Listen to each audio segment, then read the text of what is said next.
انتظار کی جو ہیں قسمیں ہیں۔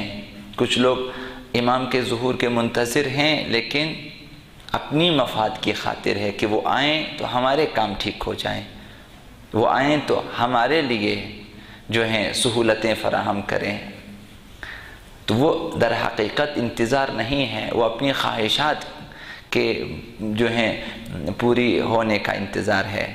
ہم ظہور پرنور چاہتے ہیں، ہم دنیا میں تمام بشریت کے لیے عدل و انصاف کی حکومت چاہتے ہیں، ہم چاہتے ہیں کہ تمام مظلوموں کا جو ہے انتقام لیا جائے، ہم چاہتے ہیں کہ احتساب ہو جائے، ہر مظلوم کو اس کا حق مل جائے، ہم چاہتے ہیں کہ ہر ظالم یہاں سے جو ہے نابود ہو جائے، ہم چاہتے ہیں کہ توحید کا پرچم لہرائے، ہم چاہتے ہیں کہ اہل بیت کی حکومت قائم ہو جائے۔ اگرچہ ہمیں کچھ نہ ملے، دولت نہ ملے، اگرچہ ہمیں کوئی مقام نہ ملے، اگرچہ ہم یہ چاہتے ہیں تو اپنی آرزو، اپنی نیت کو صاف کریں، خالص کریں خداوند متعال کے لیے، اور یقین رکھیں کہ اگر ظہور ہو جائے اور ان قریب ظہور ہو جائے، آپ کی زندگی میں ان کا ظہور ہو جائے اور حق کی حکومت، عدل و انصاف کی حکومت قائم ہو جائے، تو کبھی آپ محروم نہیں رہیں گے۔ وہ جس نے کل ہستی کو، وہ جس نے دریا کی گہرائیوں میں بھی، فضاؤں میں بھی، ہواؤں میں بھی عدل و انصاف کو بھر دینا ہے، وہ آپ کو کہاں محروم رکھے گا؟ وہ آپ کو محروم نہیں رکھے گا۔ تو خداوند متعال سے چاہیں کہ ان کے ظہور میں تعجیل فرمائیں اور ہم حقیقی معنی میں ان کے منتظرین میں شامل ہو جائیں۔ یہ مسئلہ انتظار اور یہ مسئلہ مہدویت انتہائی اہمیت کا حامل مسئلہ ہے، اسے اہمیت دیں، اس کی حیثیت کو جانیں۔ جیسا کہ عرض کی آپ کی خدمت میں کہ یہ انتظار صرف انتظار، باقی عقائد اپنی جگہ، صرف انتظار ظہور اگر نہ ہو، خداوند اس بندے کا کوئی بھی عمل، کوئی بھی نیک عمل قبول نہیں فرماتا۔ احادیث اس سلسلے میں ہے، اہل بیت نے اس سلسلے میں بیان دیے ہیں۔ تو یہ انتظار کس قدر پر اہمیت ہے، خدا کی نگاہ میں یہ انتظار کس قدر عظیم عمل ہے۔ اب احادیث انشاءاللہ العزیز آپ کی خدمت میں بیان ہوں گی کہ افضل اعمال امتی، پیغمبر اسلام نے فرمایا کہ میری امت کے افضل اعمال، بہترین و برترین اعمال، پر اہمیت ترین اعمال، با ارزش ترین اعمال میں سے انتظار ہے، انتظار ظہور۔ تو ہم اپنی نمازوں پہ ناز نہ کریں، اپنی واقع عبادتوں پہ ناز نہ کریں۔ اگر تمام انسانوں کی توجہ اس انتظار کی طرف نہیں ہے تو ان احادیث کے سامنے ان کے اعمال کو رکھیں، تو آپ ان کے اعمال کے بارے میں، ان کی قبولیت کے بارے میں اور ان کی درستگی کے بارے میں اور ان کی صحت کے بارے میں آپ شک کریں گے کہ احادیث کچھ کہتی ہیں، اور یہ ہیں کہ مہدویت سے خالی اعمال انجام دے رہے ہیں، انتظار ظہور سے خالی اعمال انجام دیتے ہیں، ظہور کے لیے آمادگی کے بغیر اعمال انجام دے رہے ہیں۔ تو مشکل ہے کہ خداوند ان کے اعمال کو بغیر انتظار ظہور کے قبول فرمائیں۔ تو اس انتظار کی یہ اہمیت ہے، اور پر اہمیت ترین چیزوں میں۔ اب ہمارے مقابلے میں انشاءاللہ العزیز ہم منتظر ہیں، اور ہمارا انتظار بھی انشاءاللہ العزیز صحیح انتظار ہوگا۔ جب آپ منتظرین واقعی میں شریک ہیں اور شامل ہیں، اب ہمارے مقابلے میں، ہمارے سامنے جو چیلنج ہیں ہمارے لیے، جو رکاوٹیں ہیں ہمارے لیے، جو مشکلات، ان میں ایک یہ ہے کہ اب جو وہابی ازم ہے یا صہیونزم ہے یا کچھ دوسرے ازمز ہیں جو خاص طرز فکر رکھتے ہیں، اور اسلام دشمنی کی بنیاد پر ان کی فکر استوار ہے۔ اور اسی طرح سے بہت سے گمراہ فرقے ہیں جن کا ہم غم یہ ہے کہ سرے سے مسئلہ مہدویت کی مخالفت کی جائے، اس مسئلے کو منحرف کر کے پیش کیا جائے، اور اصلاً مسئلہ ظہور کی خلاف ورزی کرتے ہیں، مخالفت کرتے ہیں۔ وہ ہمارے سامنے یہ بھی کم تعداد میں نہیں ہے، کافی تعداد میں ہے، اور روز بروز ان کی تعداد میں اضافہ ہو رہا ہے، ان گمراہ فرقوں کی تعداد میں اور ان کے افراد کی تعداد میں اضافہ ہو رہا ہے۔ وہ چاہتے ہیں کہ شیعی معاشرے میں مہدویت کے آثار کو ختم کر دیں، اور وہ خود اسی مسئلے کی وجہ سے خوفزدہ ہیں۔ مسئلہ ظہور، مسئلہ مہدویت، مسئلہ انتظار، وہ اسی سے خوفزدہ ہیں۔ انہیں اصل خوف اسی چیز سے لاحق ہیں۔ تو آج ان کی کوشش ہے، کیونکہ انہیں معلوم ہے کہ انتظار ہوگا تو ظہور ہوگا، ظہور ہوگا تو وہ نابود ہو جائیں گے، لہذا انہیں خوف لاحق ہے۔ اب ان کی پوری کوشش یہ ہے کہ موضوع مہدویت سے غلط فائدہ اٹھا لیں اور اصل مسئلے کو ہی خراب کر کے پیش کریں شیعی معاشرے میں۔ لہذا ان میں کبھی جھوٹ موٹ مہدی ہونے کے دعوے دار نکل آتے ہیں، انہی لوگوں میں ہیں۔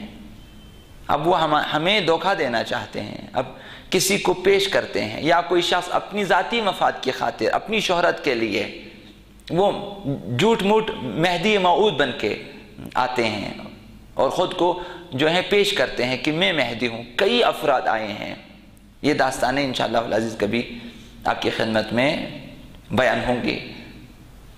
اور کبھی کچھ لوگ ایسے نکل آتے ہیں ہمارے سامنے، ان کا دعویٰ یہ ہوتا ہے کہ ہم نے امام زمان کو دیکھا ہے، ہم نے مہدی کو دیکھا ہے، ہم نے ان کی زیارت کی ہے، اب انہوں نے ایسا فرمایا ہے تو وہ ایسا کریں گے، تو ان کا پیغام یہ ہے۔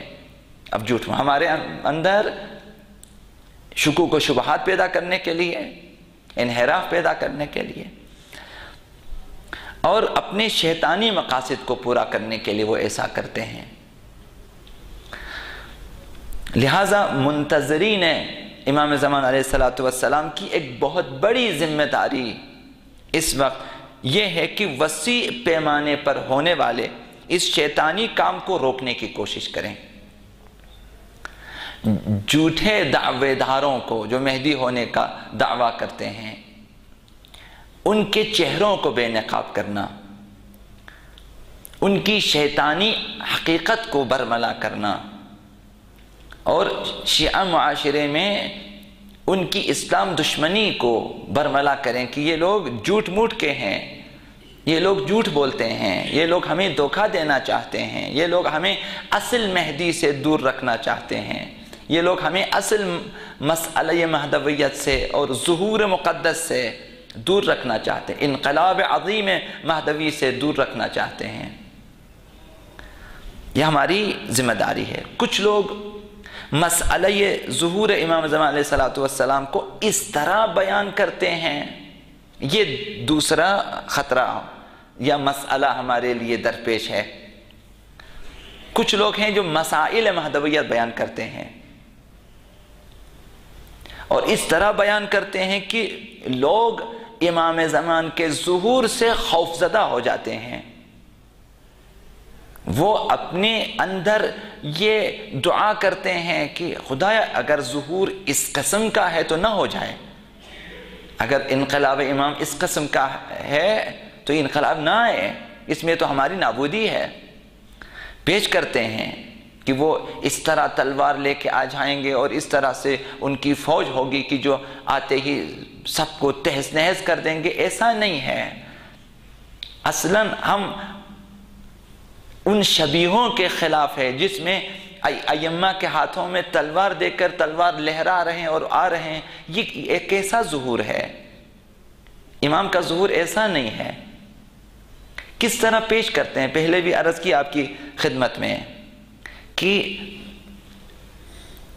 مسیحیت نے حضرت عیسیٰ کا جو نقشہ پیش کیا، آپ ان کی تصویروں میں جا کر دیکھیں کہ چھوٹے بچے ہیں، ان کی گود میں ہیں اور وہ ان سے پیار کر رہے ہیں اور ان کے ارد گرد بہت سارے افراد جمع ہیں۔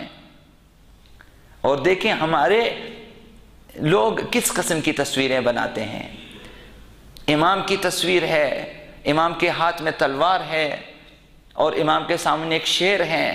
اب ایسے میں کہ جس کے ہاتھ میں تلوار ہے، سامنے ببر شیر ہیں، تو کون آگے آ جائے گا؟ اس طرح خوف دلاتے ہیں۔ کیا امیر المؤمنین اس قسم کے ہیں؟ کیا امام زمان اس قسم کے ہیں؟ آج بھی ہمارے جو ناواقف لوگ ہیں، جب امام زمان کی شبیہ بنا کر پیش کرتے ہیں تصویری شکل میں، اگرچہ نورانی شکل میں بناتے ہیں، لیکن تلوار ہیں، گھوڑے پہ سوار ہیں اور سر پہ پٹی باندھے ہوئے ہیں اور تلوار لہرا رہے ہیں ہوا میں اور آ رہے ہیں۔ اب ایک ایسے امام کے سامنے کون آئے گا؟ امام اس طرح ظہور نہیں فرمائیں گے۔ شخصیات سے پوچھیں، فقہاء سے پوچھیں کہ یہ مہدویت کے خلاف اقدام ہے، لوگوں کو خوفزدہ کیا جا رہا ہے۔ لہذا در حقیقت جو لوگ اس طرح پیش کرتے ہیں مسئلہ مہدویت کو، لوگوں میں خوف و ہراس پھیلاتے ہیں، در حقیقت یہ لوگ ظہور کا راستہ ہموار نہیں کر رہے، بلکہ مہدی کے ظہور سے لوگوں کو ڈرا رہے ہیں۔ جو آئیں گے تو پہلے عالموں کے سر قلم کریں گے، اس کے بعد مسجدوں کو گرا دیں گے، تو اس کے بعد دوسروں کو، آخر امام اس قسم کے ہیں۔ بارہا احادیث اہل بیت میں یہ بات آئی ہے کہ ان کی سیرت وہی پیغمبر اسلام کی سیرت ہے، ان کی سیرت وہی امیر المؤمنین کی سیرت ہے، ان میں اختلاف نہیں ہے۔ تو پیغمبر اسلام کی سیرت آپ کو معلوم ہے، والذین آمنوا والذین معه اشداء علی الکفار رحماء بینہم، یہ کافروں پہ سخت گیر ہیں، یہ منافقوں پہ اور اسلام مخالف طاقتوں کے لیے سخت گیر ہیں۔ رحماء بینہم، وہ شیعوں کے لیے، ان کی چاہنے والوں کے لیے رحیم ہیں، کریم ہیں، مہربان ہیں، رؤوف ہیں۔ آپ کو معلوم ہے کہ ائمہ کس قدر رأفت رکھتے ہیں، کس قدر رحمت رکھتے ہیں اپنی امت کے لیے، اپنے لوگوں کے لیے۔ اب آپ کو معلوم ہے کہ ایک چیز عرض کروں، حضرت امام موسیٰ بن جعفر علیہ السلام، ان کی خدمت میں کچھ لوگوں نے جو ہیں وہ سہم امام وغیرہ اس قسم کی چیزیں، زکوٰۃ وغیرہ بیچ دیے۔ اب میں پورا قصہ عرض نہیں کروں گا۔ ان میں ایک خاتون بھی ہے، اس خاتون کا نام شقیقہ ہے، اور جس کی قبر آج بھی نشابور میں ہے، بانو شقیقہ یا بی بی شقیقہ کے نام سے ہیں، بارگاہ ہیں، اور انہوں نے بھی 1 درہم بھیجا ہے، 1 درہم اور ایک لباس، ایک کپڑا، اب وہ جتنی مقدار میں ہے ایک، اور فرمایا کہ کہا کہ یہ میں نے خود اسے جو ہے بنایا ہے، اسے امام کی خدمت میں ہدیہ کر دیں۔ باقی لوگوں نے 4000 درہم، اتنے درہم بھیجے ہیں امام کے لیے۔ اب جب یہ قصہ ہوا، وہاں سے جو آنے والا شخص آ گیا امام کی خدمت میں، تو جب امام تک پہنچے اس وقت امام صادق علیہ السلام کا جو بیٹا ہے افتح کے نام سے، امام کاظم کے بھائی، جو منحرف ہو چکے بعد میں، تو فتحی مذہب اس سے وجود میں آئے، تو امام کی خدمت میں آئے۔ جب امام کی خدمت میں پہنچے، انہوں نے معلوم کیا کہ یہی ہمارے امام ہیں، تو امام نے بتانے سے پہلے کہ ان کی جو ہے پیسے کتنے مقدار بتا دیے، اور کہا کہ شقیقہ نے جو پیسے بھیجے ہیں اور جو لباس وہ مجھے دے دیں، باقی واپس کریں۔ جتنے مسائل تم نے خطوط میں لکھے ہیں، بغیر اس کے کہ مہر کو کھولیں، خود میں نے ان کا جواب اندر لکھ دیے ہیں۔ تمہارے اندر موجود ہیں، تمہارے اندر موجود ہیں۔ تو یہ چیزیں اس نے دیکھا کہ ایسا ہے، تو جب تمام مسائل کے جوابات ملے، امام نے باقی جو جتنے درہم تھے واپس کیے۔ ایک خاتون بی بی شتیتا کا درہم قبول کیا اور اس کا لباس، اور اس کے بعد امام نے اسے کچھ درہم دیے، کوئی 40 کے قریب درہم دیے اسے، کہا کہ یہ شتیتا کو دیں اور یہ لباس۔ میں رافت امام عرض کروں آپ کی خدمت میں، ایک لباس بھیجا، کہا کہ اسے اپنی کفن کے لیے رکھیں، جب یہ قاصد تمہارے پاس پہنچے گا 19 دن کے بعد تو اس دنیا سے چلی جائے گی، اور میں آؤں گا تمہارے نماز جنازہ پڑھنے کے لیے۔ یہ پیغام دیا۔ وہ خاتون جس نے صرف ایک درہم بھیجا، امام نے اس کے لیے لباس بھیجے، وہ لباس بھی امام کی سرزمین سے اور زہرا مرضیہ سلام اللہ علیہا کی زمین پہ اگنے والے کپاس سے بنائے، اس کے لیے بھیجے۔ اور جیسا امام نے فرمایا کہ شتیتا کی 19 دن کے بعد وہاں پہنچنے 19 دن کے بعد جو ہے وہ فوت ہو گئی۔ امام اونٹ پہ سوار ہو کے پہنچے، نماز جنازہ ادا کی۔ یہ قصہ ہے، میں نے انتہائی اختصار کے ساتھ عرض کیا۔ اس کے بعد اس کی نماز جنازہ پڑھ کے جاتے وقت امام موسیٰ کاظم علیہ السلام نے فرمایا کہ ہمارے لیے ضروری ہے، یعنی ہم ائمہ کے لیے ضروری ہے، اور جو بھی ہمارے بعد ائمہ آئیں گے، یعنی امام یا کی بعد دیگر آنے والے تمام ائمہ کے لیے ضروری ہے، لازم ہے کہ تم شیعوں کے جنازوں میں ہم شرکت کریں، تمہارے جنازوں میں ہم آ جائیں گے، شرکت کریں گے۔ کس قدر رأفت و رحمت ہے کہ ہم سب تمہارے جنازوں میں شرکت کریں گے، تمہارے لیے دعا کریں گے، لیکن تم ہماری مدد کریں، خود اپنے آپ کو جہنم کی آگ سے نجات دلانے کے لیے ہماری مدد کریں تقویٰ کے ذریعے۔ ائمہ اس قدر رأفت و رحمت رکھتے ہیں کہ وہ لازم سمجھتے ہیں اپنے اوپر کہ ہمارے جنازوں میں شرکت کریں۔ تو امام زمان کے لیے یہی ہے۔ امام نے فرمایا، ذات امام نے، کہ میرے بعد جتنے ائمہ آئیں گے تمہارے جنازوں میں شرکت کریں گے۔ تو اگر آپ منتظر ہیں ظہور آغا امام زمان کے، کیا ممکن ہے کہ ان حدیثوں کے سننے کے بعد، اب یہ صرف ایک حدیث ہے، اب امیر المومنین کی حدیثیں اور بھی ہیں، اشعار بھی بہت زیادہ ہیں، کبھی عرض کروں گا آپ کی خدمت میں، کہ ائمہ حاضر ہوتے ہیں حتیٰ جنازوں میں، حتیٰ قبرستان میں تشییع جنازہ کے لیے ہمارے پاس آتے ہیں۔ تو کیا وہ اس طرح سے آئیں گے؟ تو ہمیں کیوں ڈراتے ہیں یہ لوگ؟ تو جو لوگ مہدویت کے خلاف ہوتے ہیں، مہدویت کی تبلیغ کے انداز میں آتے ہیں اور ہمیں ڈراتے ہیں ظہور سے۔ تو کچھ لوگ اس طرح مہدویت کے مسائل کو بیان کرتے ہیں۔ تو ہمارا مقابلہ ایسے لوگوں سے ہے۔ ہم مہدویت کے سلسلے میں امام کی مہربانیاں بیان کریں، رأفت بیان کریں، رحمت بیان کریں۔ رحماء بینہم، ائمہ یہ ہیں کہ رزم حق و باطل ہو تو فولاد ہے مومن، یہ رزم حق و باطل میں ہے، لیکن ہو حلقہ یاران تو بریشم کی طرح نرم۔ اہل بیت اس طرح سے ہیں کہ اپنے چاہنے والوں کے لیے، اپنے ماننے والوں کے لیے رأفت و رحمت رکھتے ہیں۔ تو جو لوگ امام زمان کی اس قسم کی تصویر کشی کرتے ہیں، کچھ روایتیں ہیں کہ جو جعلی ہیں امام زمان کے سلسلے میں، اب یہ بھی مہدویت کے مسئلے کو خراب کر کے پیش کرنے کا ایک سلسلہ ہے جو پہلے زمانے سے چلا، اور لوگوں نے حدیثیں اس سلسلے میں گڑھی ہیں تاکہ امام زمان کو اس طرح پیش کرتے ہیں جس طرح سے ابھی ہالی ووڈ کی فلمیں پیش کرتے ہیں امام زمان کو، کہ ایک خونخوار شخص ہیں کہ جو ہے ساری دنیا کو تباہ کرنے کے لیے آتا ہے، اور یہ چیزیں۔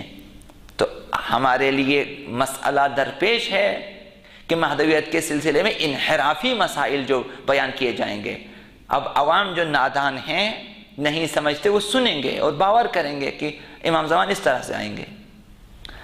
تو لہٰذا در حقیقت یہ لوگ جو مہدویت کے مسئلے کو منحرف کر کے پیش کرتے، در حقیقت یہ لوگ ظہور کے لیے راہ ہموار نہیں کرتے بلکہ مہدویت سے لوگوں کو ڈراتے ہیں۔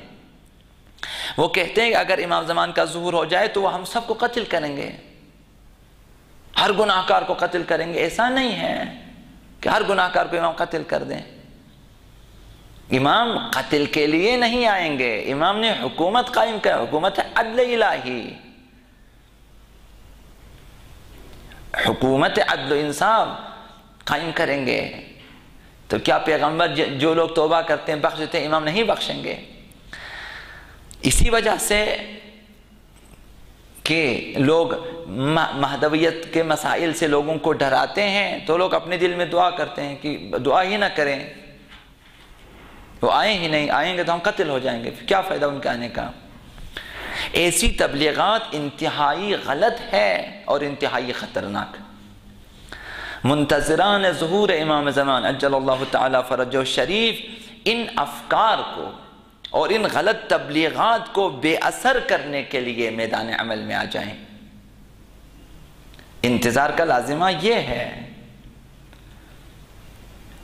ایک چھوٹی سی مثال اگر دوں آپ کی خدمت میں کہ آپ کا جو آنے والا عزیز ہے جس کے آپ انتظار میں ہیں، اگر وہ آئیں گے ایئرپورٹ پہ آ جائیں گے اور راستے بلاک ہیں تو آپ کیا کریں گے؟ آپ کی پہلی کوشش یہ ہوگی کہ راستے کھلوا دیں، وہ کیسے آئیں گے؟ تو ہمارے لیے آپ منتظر امام زمان ہے، ظہور امام، تو اس راہ میں یہ سب سے بڑی رکاوٹیں ہیں غلط تبلیغات امام زمان کے سلسلے میں، اسے نہ ہونے دیں، یا ان کے بارے میں بولیں کہ یہ لوگ غلط کہہ رہے ہیں، امام کا چہرہ ایسا نہیں ہے، امام کا کردار ایسا نہیں ہے۔ لہٰذا ہمیں میدان عمل میں آنا چاہیے ان تبلیغات کو بے اثر کرنے کے لیے، معاشرے میں ان کی غلط تبلیغات کو بے اثر کرنا ہماری ذمہ داری ہے۔ تو آپ آئیں میدان عمل میں اور لوگوں کے سامنے ثابت کریں کہ حضرت مہدی عجل اللہ تعالی فرجہ شریف رسول خدا اور رحمت العالمین کے فرزند ہیں، فرزند رحمت للعالمین۔ وہ اپنے قیام کے ذریعے بے گناہوں کا خون نہیں کریں گے، ہم سب کا کیوں خون کریں گے؟ وہ مسائل کو حل کرنے کے لیے آتے ہیں، نہ سب کو تباہ کرنے کے لیے۔ آپ کی تلوار صرف ان لوگوں کی گردنوں پہ ہوگی، صرف ان لوگوں کے خلاف چلے گی جو اس دنیا کی اصلاح کے دشمن ہیں، جو انسانیت کی ترقی کے دشمن ہیں، جو سعادت بشری کے دشمن ہیں۔ امام اس راہ میں رحم نہیں کریں گے۔ جو بھی بشریت کی تعلیم، تربیت، ترقی اور معنوی راہ میں رکاوٹ ڈالنا چاہے اور ظہور پرنور کو بے رنگ کرنا چاہے، قیام حکومت عدل الہیہ کے سلسلے میں اگر رکاوٹیں کھڑی کرنا چاہے، یعنی وہ لوگ جو توحید اور بشریت کے دشمن ہیں، امام ان کی گردنوں پہ تلوار چلائیں گے۔ نہ ہر کسی کو کہ جس کا تھوڑا بھی گناہ اس کو بھی قتل کرے، جس کا زیادہ گناہ۔ آخر شریعت میں ایسی چیزیں ہیں کہ ہر گناہ کار کو قتل کیا جائے، یہ کوئی شریعت نہیں ہے۔ تو لہٰذا گناہ کاروں کو بھی نا امید نہیں ہونا چاہیے۔ ہم کیسے گناہ کاروں کو نا امید کرتے ہیں ظہور آغا امام زمان سے؟ ظہور اس لیے ہیں کہ وہ بھی آمادہ ہو جائیں گے، گناہ چھوڑ دیں گے، گناہ چھوڑ دیں گے۔ خداوند بخشنے والا ہے، تو امام بھی خدا کی مرضی کے تابع ہیں۔ امام بھی دعا کرتے ہیں، آج بھی شب و روز ائمہ دعا کرتے ہیں ہمارے گناہوں کی بخشش کے لیے۔ کیسے ممکن ہے کہ وہ امام جو شب و روز ہمارے گناہوں کی بخشش کے لیے دعا کریں، جیسے آئیں ہمیں قتل کرنا شروع کریں؟ یہ کوئی ایکشن والی فلم نہیں ہے۔ ہمارا آپ اگر منتظر واقعی امام زمان ہیں تو اس مسئلے کو مد نظر رکھیں۔ ان کا ظہور معاشرے کے تمام بشری، مادی، معنوی مشکلات اور مسائل کو حل کرنے کے لیے، امام آئیں گے مسائل کو حل کرنے کے لیے۔ میں اگر گناہ نہیں چھوڑ سکتا، یہ میرا مسئلہ ہے، امام آئیں گے میرے مسئلے کو حل کریں گے۔ کہ تو اس طرح سے گناہ چھوڑ دے۔ امام میرے لیے راہ دکھائیں گے، امام میرے لیے چارہ جوئی فرمائیں گے، نہ ان کے آ کے مجھے قتل کر دیں۔ لہذا منتظران مہدی زمان عجل اللہ تعالی فرجہ شریف کو ایسا کام کرنا چاہیے جس سے لوگ حضرت مہدی موعود عجل اللہ تعالی فرجہ شریف کے ظہور کے عاشق ہو جائیں، دل دادا ہو جائیں، حتی الامکان ان کے ظہور کے لیے دعا کریں، ہمیشہ دعا کریں، صدق دل سے دعا کریں۔ ہم ایسا کام کریں، ایسی بات کریں، ایسا ماحول پیدا کریں، ایسی فضا قائم کریں، ہم ایسی گفتگو کریں کہ لوگ عاشقانہ امام کے ظہور کی دعا کریں اور ان کے ہم رکاب ہونے کی تمنا کریں، ان کے سرباز بننے کی آرزو کریں۔ اب ہم اپنے اخلاق کے ذریعے، اپنے اعمال کے ذریعے، اپنے کردار کے ذریعے، اپنے گفتار کے ذریعے یہ ایسا کر سکتے ہیں، بہترین اخلاق پیش کریں کہ لوگ دیکھیں کہ عاشقان امام زمان اس قسم کے ہوتے ہیں، بہترین اعمال صالحہ پیش کریں، لوگ دیکھیں کہ امام کے ماننے والے اس طرح اعمال کرتے ہیں، بہترین گفتار پیش کریں، محبت آمیز گفتگو کریں، عشق و محبت سے لبریز، دوستی اور محبت سے بھرپور گفتگو کریں کہ دوسروں کو جو ہیں آپ کے بارے میں ذرہ برابر شائبہ نہ ہو کہ آپ ان کے سلسلے میں نفرت رکھتے ہیں۔ ہم کدورتوں کو چھوڑ کر، نفرتوں کو چھوڑ کر اخوت و بھائی چارہ اور دوستی کی فضا اگر قائم کریں اور اپنی گفتگو میں بھی لوگوں کے ساتھ محبت کا اظہار کریں تو لوگ دیکھیں گے کہ جو امام زمانی انسان ہیں، جو مہدوی انسان ہیں، ان کے اخلاق ایسے ہیں، ان کے اعمال ایسے ہیں، ان کے کردار ان کے گفتار ایسے ہیں، وہ امام زمان کے دوست بن جائیں گے، ان سے محبت کرنے لگیں گے اور عاشقانہ ان کے ظہور کے لیے دعا کریں گے۔ ہماری کامیابی ہوگی ہے، ہمارا وظیفہ یہ ہے۔ لہٰذا ہرگز ایسا کام ہم انجام نہ دیں جس سے لوگ ظہور سے ڈر جائیں کہ خبردار دعا نہ کریں، امام کا ظہور ہوگا تو امام یہ کریں گے تو امام وہ کریں گے۔ ایسا نہیں ہے، امام آئیں گے، مکے سے ظہور فرمائیں گے، تمام اہل عالم کو دعوت دیں گے، اسی پیغمبرانہ روش کے ساتھ، اپنی رحمت کے ساتھ، اپنی رأفت کے ساتھ، محبت کے ساتھ، الفت کے ساتھ لوگوں کو پکاریں گے۔ تو کون ہوگا کہ جو آئیں امام کی بخشش کو بھی قبول نہ کریں، امام کے آنے کے بعد بھی توبہ نہ کریں اور گناہ نہ چھوڑیں؟ کوئی ایسا بدبخت ہوگا؟ جب گناہ چھوڑ دیں گے، توبہ کریں گے، امام کیوں قتل کرے؟ انہیں بخش دیں گے۔ تو لہٰذا ہرگز ایسا کام نہ کریں، ہرگز ایسی بات نہ کریں کہ جس سے لوگ ظہور سے ڈر جائیں، آقا امام زمان سے ڈرنا شروع کر دیں۔ لوگوں کو ترغیب دلائیں، ہمارا کام یہ ہے، ترغیب دلائیں کہ اپنی تہذیب و تمدن کو، اپنے اخلاق کو، کردار کو بہتر بنا لیں تاکہ ظہور کے لیے آمادہ ہو جائیں۔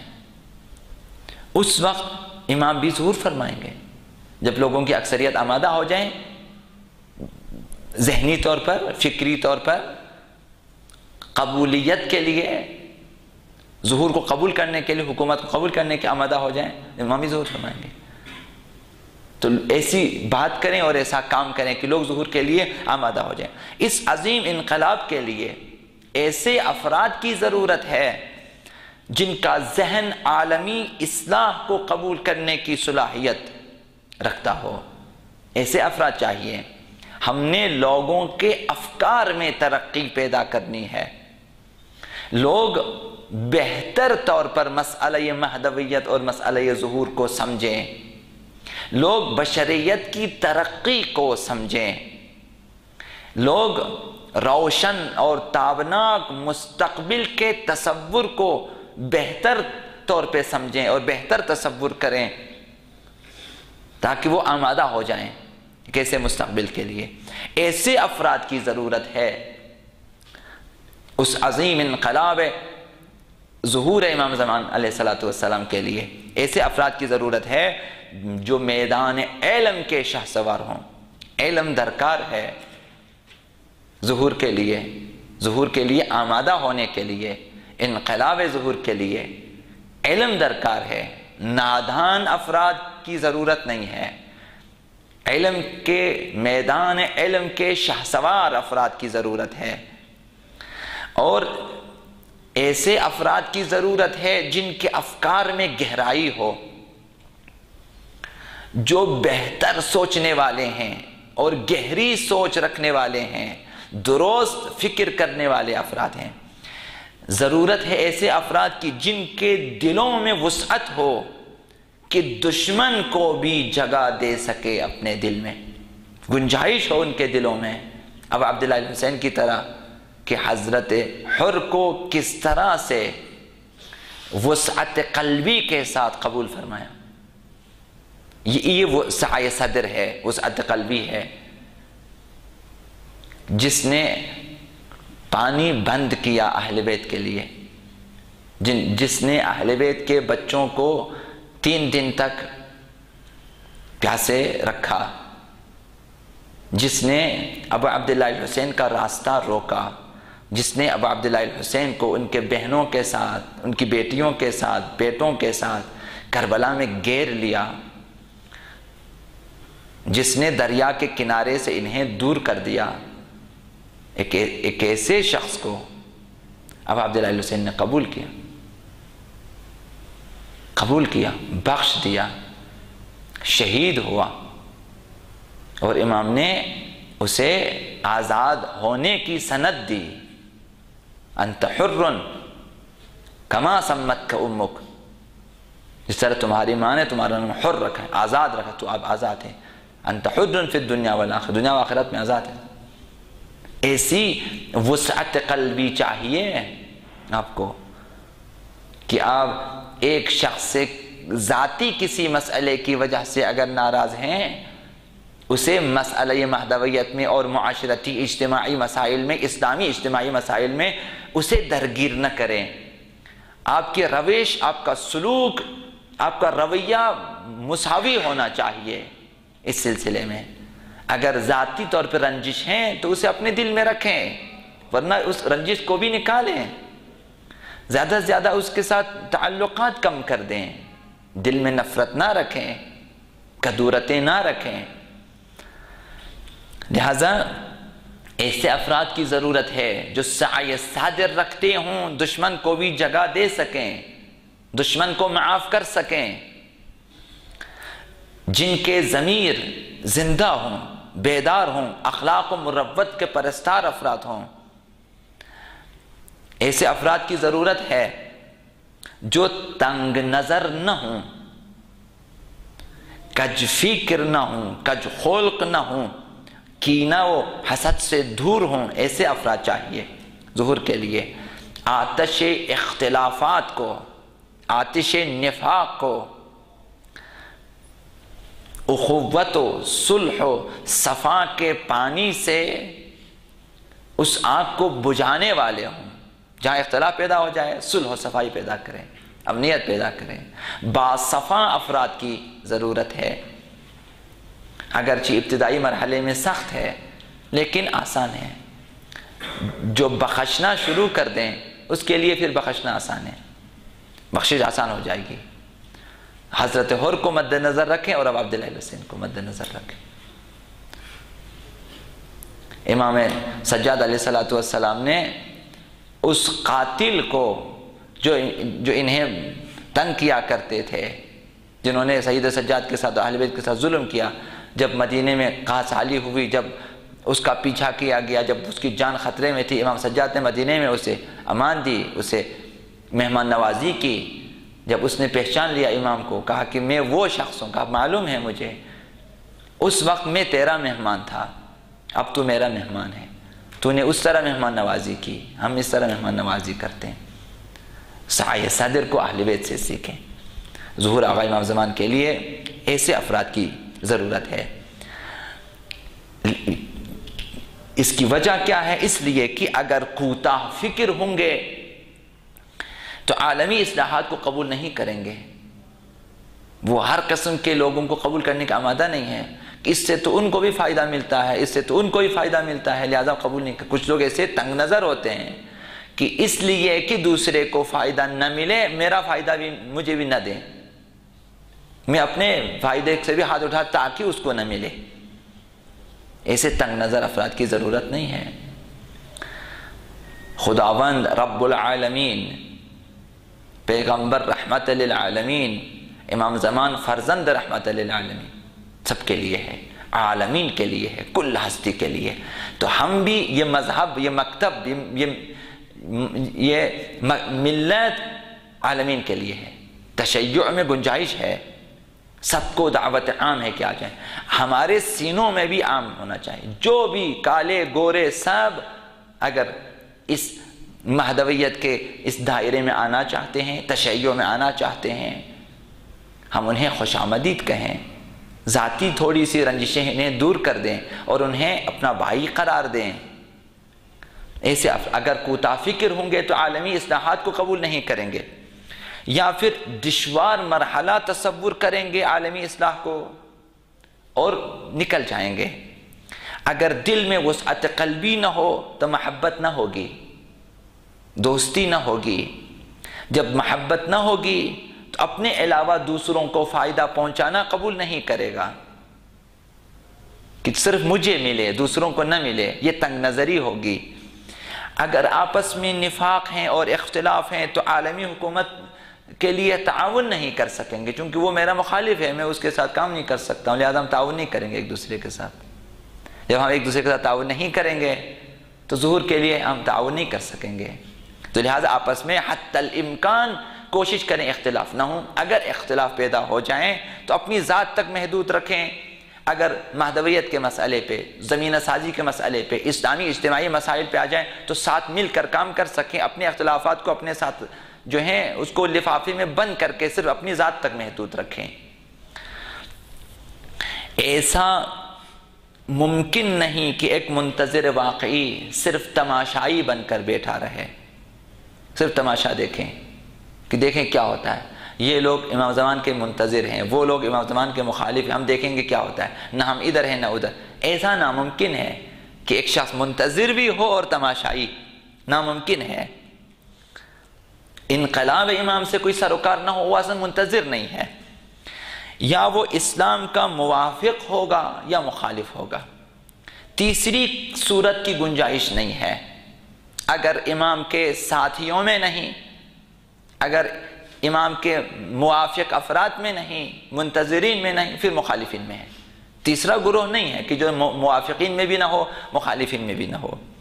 بیدار ضمیر اور روشن فکر منتظرین امام زمان ظہور کے بارے میں ضرور فکر مند ہوگا۔ اگر آپ کو فکر ہے ظہور کی تو آپ منتظر ہیں ظہور کے۔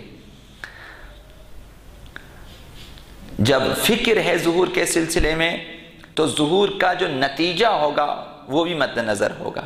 اور کبھی بھی، چونکہ ظہور کے بعد معلوم ہے کہ اگر مخالفین کے صف میں ہم شامل ہو گئے اور امام کے مخالفین کی صورت میں ہم امام کے سامنے آ گئے اور لشکر امام کے سامنے آئے تو اب بچنے کی کوئی صورت نہیں ہے۔